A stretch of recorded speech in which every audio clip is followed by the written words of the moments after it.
Selamat pagi saudara, hari ini kita akan membahas topik yang sangat penting, yaitu transparansi informasi publik di Provinsi Riau. Seperti yang kita ketahui, akses terhadap informasi yang akurat dan terbuka merupakan hak setiap warga negara. Namun, masih banyak tantangan yang dihadapi dalam mewujudkan transparansi ini. Untuk mengupas lebih dalam terkait tema kita pada pagi hari ini, telah hadir di studio Bapak Tatang, Ketua Komisi Informasi Provinsi Riau.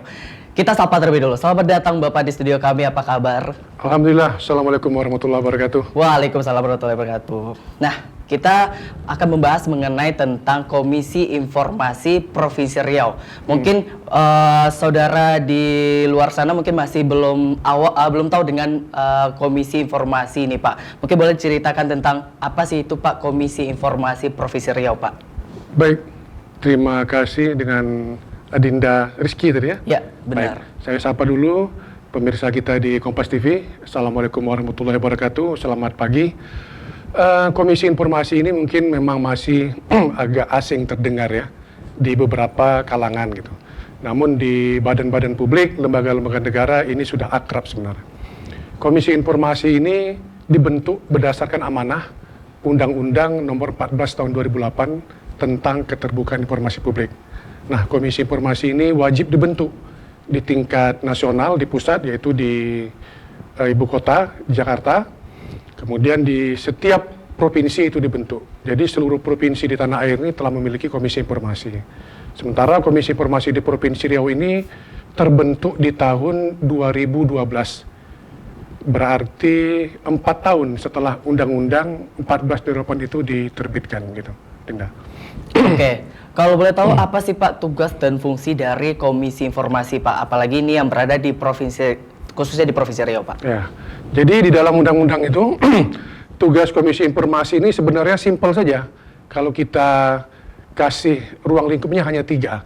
Pertama, Komisi Informasi ini adalah lembaga mandiri yang menjalankan undang-undang ini bahasanya. Berarti diberi otoritas oleh undang-undang untuk menjalankan Undang-Undang Nomor 14 2008 tentang KIP tadi, Keterbukaan Informasi Publik. Kemudian Komisi Informasi ini juga diwajibkan untuk membentuk petunjuk pelaksanaan, petunjuk teknis tentang standar layanan informasi publik.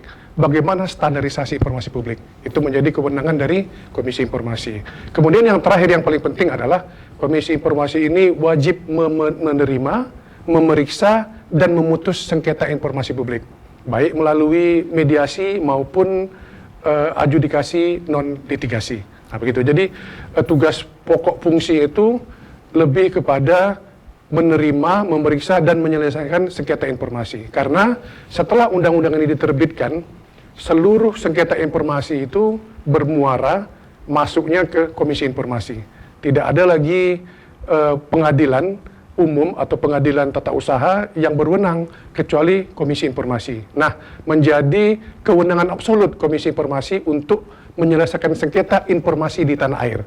Tidak menjadi kewenangan dari lembaga-lembaga peradilan manapun. Begitu ini ya identitasnya. Oke, berarti tadi Bapak bilang ini juga terkait mengenai tentang sengketa yang terjadi di informasi atau keterbukaan informasi publik. Kalau boleh tahu, apakah ada salah satu bentuk, mungkin Bapak berikan contoh bagaimana bentuk informasi yang masuk ke dalam sengketa. Ya, dalam sengketa dan diselesaikan bersama Komisi Informasi, Pak. Nah, jadi dulu misalnya di tahun 2014 ke bawah, ketika ya mungkin Kompas TV udah terbit ya, udah ada ya. Sudah. Kompas TV mungkin wartawannya atau salah seorang masyarakat meminta informasi kepada badan publik. Badan publik ini bisa jadi instansi pemerintah, perusahaan daerah, begitu ya. Kemudian instansi vertikal, badan publik partai politik, legislatif itu badan publik. Jika dia minta informasi ke badan publik, mungkin dulu nggak ada ini aturannya. Harus berapa lama kita menunggu informasi itu sehingga kita dapat gitu. Dan berapa pula hari kewajiban badan publik untuk merespon atau memberikan informasi itu tidak ada aturannya. Nah, setelah undang-undang ini diterbitkan, badan publik itu wajib merespon, memberikan informasi. Informasi apa yang diminta? Jika itu informasi yang terbuka atau informasi publik, itu wajib diberikan kepada pemohon tadi. Apakah itu jurnalis, apakah itu masyarakat umum, ibu rumah tangga, mahasiswa, itu wajib diberikan. Nah, ketika informasi tidak diberikan, maka pemohon tadi memiliki hak yang dilindungi oleh undang-undang untuk memohon kepada Komisi Informasi agar disengketakan. Saya ini butuh informasi tentang pemberdayaan masyarakat di desa misalnya. Kemudian saya minta informasi ke kepala desa, tapi kepala desa nggak memberikan informasi yang saya butuhkan. Maka pemohon tadi dilindungi haknya oleh undang-undang untuk mengajukan sengketa ke KI. Kewajiban KI lah untuk memanggil para pihak tadi. Kita panggil pemohon informasi, kita panggil pula termohonnya tadi badan publik, kita panggil, kemudian kita sidangkan, kita selesaikan informasi, kita selesaikan sengketanya. Baik itu melalui mediasi, jika mediasi tidak tercapai kesepakatan, kita selesaikan melalui pembuktian adjudikasi, sehingga muncullah putusan KI ini, oh ternyata ini informasi yang diminta tadi, informasi yang terbuka. Maka KI memutuskan agar memerintahkan badan publik memberikan informasi yang diminta oleh pemohon tadi. Oke, Gitu. nah kalau misalnya terkait hal tersebut berarti Komisi Informasi bisa menjadi penjembatan antara instansi ataupun dengan termohon yang ingin meminta masyarakat, data-data. Nah kalau misalnya boleh tahu itu juga merupakan salah satu indikator keberhasilan dari Komisi Informasi ya Pak. Apakah ada hal lain yang menjadi indikator keberhasilan dari Komisi Informasi terkait tugas dan fungsinya Pak? Iya, jadi Komisi Informasi ini kalau di Provinsi Riau coba kita kerucutkan. Tahun lalu 2023 itu kita menyelesaikan 60 sengketa informasi. Jadi sengketa itu yang masuk ke Komisi Informasi Provinsi Riau terregister itu 60 sengketa. Diselesaikan di tahun itu 45 dan di drop karena kan tidak harus selesai ketika 1 bulan gitu ya. Masanya bisa sampai 100 hari selesai. Kita drop di tahun 2024 15 sengketa lagi. Itu salah satu indikatornya. Artinya apa? Komisi Informasi berarti rata-rata 2 bulan, 1 bulan itu 2 sengketa diselesaikan, gitu ya. Kemudian indikator lainnya itu menjadi juga kewajiban Komisi Informasi untuk melakukan monitoring evaluasi terhadap badan publik se-Provinsi Riau. Apakah itu organisasi perangkat daerah, OPD, kabupaten kota di Provinsi Riau, kemudian instansi vertikal, kemudian perusahaan daerah, BUMD, BUMN, kemudian ada namanya penerima dana hibah seperti Basnas, PMI, KONI, itu semua menjadi objek monitoring evaluasi Komisi Informasi. Nah, di tahun ini Komisi Informasi telah melakukan sebahagian monef turun ke daerah. Kita tahun ini memonef sekitar 252 badan publik. 252 badan publik, meningkat dari tahun sebelumnya 212 badan publik. Yang menyebar di 12 kabupaten kota termasuk di ibu kota Provinsi Riau.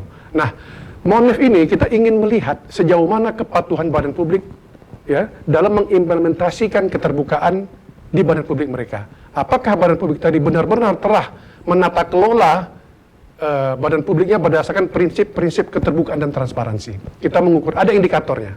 Nah, alhamdulillah di tahun lalu, karena tahun ini belum ada hasilnya, di tahun lalu itu kita udah untuk monef kabupaten kota ya, yang kita monef itu adalah PPID-nya, pejabat pengelola informasi dokumentasi, itu 80% udah masuk kategori yang informatif terbuka. Ini mungkin sangat jauh ketika di tahun 2018, 2017 ketika kami di periode kedua, itu mungkin masih 20% lah badan publik khususnya ya, kabupaten kota itu yang masuk ke kualifikasinya informatif. Nah, ini juga menjadi ukuran kita juga. Dan ini kita harus maraton bertahap. Karena ini memang pekerjaan panjang. Walaupun Komisi Informasi ini telah terbentuk di Riau ini selama 12 tahun, ya harusnya udah punya target ya, ada targetnya seluruh badan publik di Riau ini harusnya informatif gitu. Seluruh badan publik itu udah tahu mana informasi terbuka, mana informasi yang boleh dirahasiakan, dikecualikan. Begitu juga dengan masyarakatnya. Masyarakat di Riau ini harus masyarakat yang informatif. Tujuan kita agar masyarakat ini menjadi masyarakat yang informatif dan partisipatif. Maksudnya apa? Masyarakat ini dalam memenuhi kebutuhannya, mereka harus melek terhadap informasi. Informasi itu menjadi sebuah kebutuhan, gitu. Ya. Dia mau aktivitas apa aja, mau aktivitas ekonomi, aktivitas pendidikan, gitu ya. Ya pekerjaan seluruhnya harus membutuhkan informasi yang harus didapatnya, gitu. Nah, begitu.